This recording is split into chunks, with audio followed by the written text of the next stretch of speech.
Pernahkah mendengar istilah Malacca Dilema? Ada yang tahu, ada yang tidak tentunya. Oke, nggak apa-apa. Saya akan memulai video ini sesuai dengan janji saya untuk mengingatkan tentang Malacca Dilema atau Selat Malaka pentingnya bagi Cina. Setelah pemimpin besar Cina Deng Xiaoping menggaungkan reformasi ekonomi Cina, maka Cina menyadari bahwa Cina bergantung pada energi dari luar Cina. Sayangnya, Cina tidak mempunyai cukup cadangan energi nasional, baik itu berupa BBM, batu bara, uranium nuklir yang saat ini dapatnya dari Mongol, dan 85% harus diambil dari luar Cina. Mulailah mereka membangun strategi tentang minyak, gas batu bara, dan sumber energi lain, termasuk uranium. Gas dari Myanmar dan Pakistan ditarik namun tidak bisa dipipakan melalui sisi timur Cina, hanya sebagian barat Cina dan tengah yang saat ini banyak penduduknya. Sebagai catatan, 70% penduduk Cina berlokasi di sisi timur Cina, ke arah utara dan selatan. Semua daerah industri di tepi pantai pelabuhannya sisi timur. Karena itu infrastruktur yang dibangun semua di sisi timur dan semua menyambung wilayah industri. Semuanya jalanan, kereta api, pelabuhan laut, semua di sisi timur adalah untuk penunjang industri dan niaga. Mereka meniru Amerika tahun 40-an dan tahun 60-an. 20 tahun Amerika membangun criss-cross, jalan bebas hambatan di seluruh Amerika dan kereta api. Dan itu adalah semua menyambung jalan industri dan kebutuhan logistik. Itu yang terlebih dulu, bukan untuk kebutuhan kendaraan pribadi. Itu adalah strategi Cina dan itu adalah strategi Amerika. Cina menarik gas dari Pakistan dan Timur Tengah akhirnya harus dibuat dalam bentuk LNG karena jalan laut lebih murah. Selain itu lebih mudah handlingnya. Energi Cina ditarik juga dari Afrika Timur, dari Afrika Tengah dan dari Timur Tengah atau Selat Hormuz. Semua melalui Pakistan, Myanmar, dan terakhir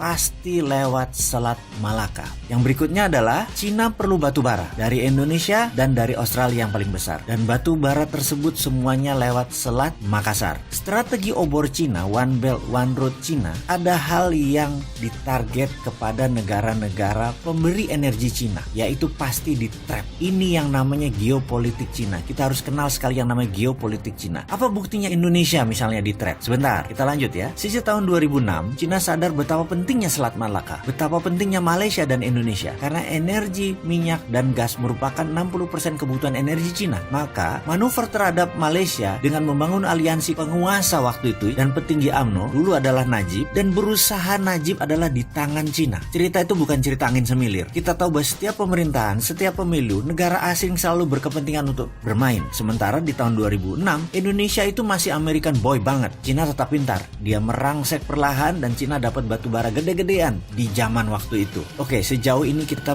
mulai mendapatkan beberapa buah fakta. Fakta pertama, pentingnya Selat Malaka bagi Cina. Fakta kedua adalah pentingnya batu bara Indonesia untuk Cina. Sekarang kita mengandaikan, kalau Anda adalah Xi Jinping, Presiden Cina saat ini, apakah Anda tidak akan mencoba mengendalikan Indonesia dan Malaysia? Jawabannya adalah harus. Sekarang kalau kita jadi Indonesia, apa manfaat yang Indonesia dapat dari Cina saat ini? Rasanya berat sebelah. Cina dapat lebih banyak manfaatnya. Cina dapat Selat Malaka, Cina dapat batu bara, surplus perdagangan Cina lebih besar, kita impor semuanya dari Cina. Secara dagang kita tekor, secara pemanfaatan lahan kita tekor, secara sumber daya alam kita tekor. Belum lagi strategi pinjaman Cina. Bayangkan, kita secara fisik meminjam uang proyek dari Cina. Begitu pinjamannya selesai, proyeknya terdepresiasi bahkan nilainya jadi nol. Jadi apa yang kita dapat? Gak ada dapat apa-apa. Kemudian kita bisa melihat bahwa kalau kita protes ke Cina, mereka tidak boleh lewat Selat Malaka, mereka muter lewat Papua Nugini, itu bisa menambah 7 hari baru kapal dari Selat Hormuz bisa sampai Cina. Ini terlihat naif, terlihat kayak anak kecil.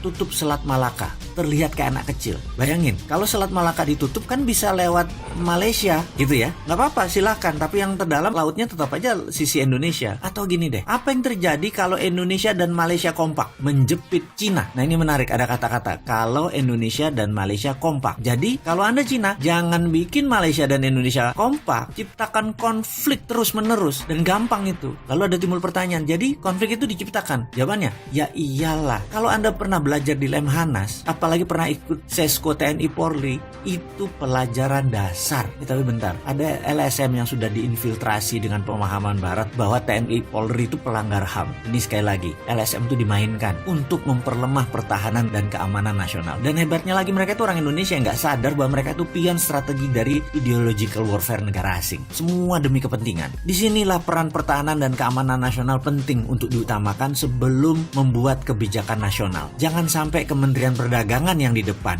biar jadi raja impor lah kita. Kemudian dari sisi geopolitik, semakin mengerti bagaimana peran Indonesia di mata Cina, semakin mengerti apa kebutuhan Cina akan energi, semakin paham Cina dengan obornya yang mengendalikan 2/3 dunia itu niatnya apa. Sekarang sisi Amerika, butuh tahu paham lebih jauhkah tentang Amerika atau kita bedah Cina lebih detail?